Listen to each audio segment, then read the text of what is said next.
Et on va enchaîner par la suite pour une rare fois. Du côté, on va faire un petit arrêt du côté du club école.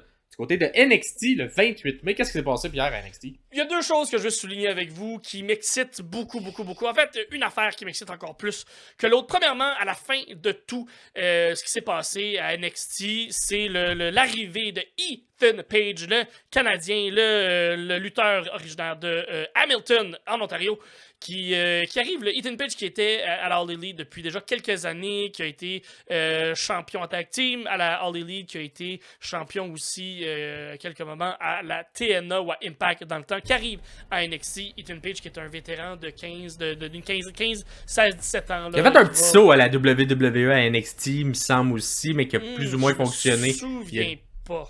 Écoute, continue, je vais faire une série, mais il me semble que je l'ai vu brièvement. Ça se peut très bien, mais il arrive avec son personnage qu'il a bâti depuis les dernières années, je crois, NXT, avec les Shawn Spears qui sont arrivés, avec ces personnages-là qui vont se développer ailleurs et qui reviennent. Je trouve ça vraiment bon. Je pense que Ethan Page est à la bonne place présentement. Il peut apprendre des choses aux jeunes et il peut lui-même aussi apprendre sur comment travailler avec la WWE.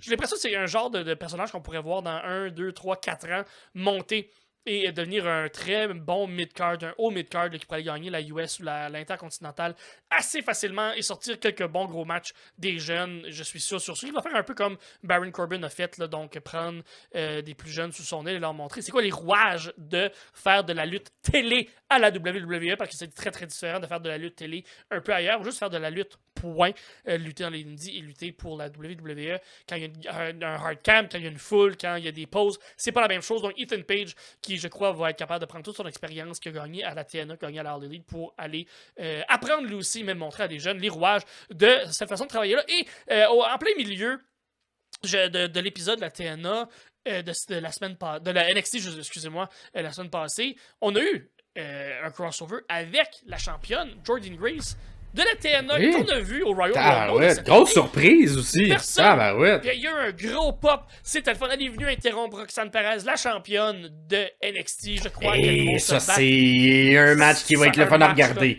Les deux styles qui marchent bien, là, comme un parfait casse-tête. Ce match, c'est sûr. J'écoute plus NXT depuis le gros mais juste ce match-là, je vais aller l'écouter. C'est certain. Ce que j'aime beaucoup présentement, c'est qu'on vient d'ouvrir une porte qu'on ne croyait qu'elle allait jamais s'ouvrir si Jordynne Grace arrive à NXT. Est-ce qu'il y a des gens d'NXT, de Raw, de SmackDown, qui vont se déplacer, qui vont aller à TNA? Je vous rappelle qu'à la TNA, présentement, il y a Matt Hardy, il y a Nick Nemeth, l'ancien Dolph Ziggler. Fait qu'il y a des belles rencontres, il y a des histoires fucking incroyables qui peuvent être racontées là. Et nous, à Montréal, c'est Slammiversary qui se passe à l'Arena de Verdun le 20 juillet prochain. Le 20 juillet, ça me sonne une date, oui, c'est en même temps que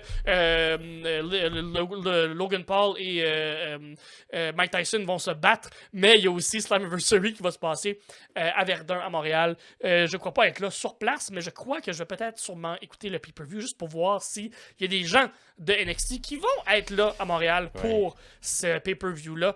Donc, moi, ça se peut que j'y sois. Ça va dépendre de bébé. Mais j'aimerais ça peut-être aller voir et couvrir. Comme ça, dans la même année, on va avoir 3 versions. Voir, surtout, mais moi, j'aime ça, l'ambiance qui est pas juste dans le ring, mais tout, voir comment la logistique du spectacle se fait. Fait que peut-être aller. Là, c'est un pay-per-view, il n'y a pas de pause. Fait que c'est un peu différent aussi dans le rythme qui est fait. J'ai dit 20 juillet. 20 juillet. J'ai un spectacle le soir, je crois. Ou non, je suis au Nouveau-Brunswick. Bref, je crois pas. Ça sera pas possible. Ça ne sera pas possible pour moi. Bon, ben, je vais voir moi, parce que ça se peut que j'y aille et je ferai un petit compte-rendu Je vais être en vacances. Et je te confirme. Oui. Je confirme, c'est un faux souvenir, Ethan Page. Je n'ai pas été à NXT pendant notre brève période. Je me suis mélangé probablement avec quelqu'un d'autre. Donc, mais ouais, un petit NXT quand même surprenant. Puis, moi, c'est ça, là, Roxanne. Tu connais mon amour de Roxanne. Là. Ben oui. Roxanne Perez, pour moi, c'est la prochaine. Fait que, puis Jordynne Grace, elle m'a extrêmement impressionné quand elle est montée au Rumble. Donc, ce match-up-là, c'est fortement.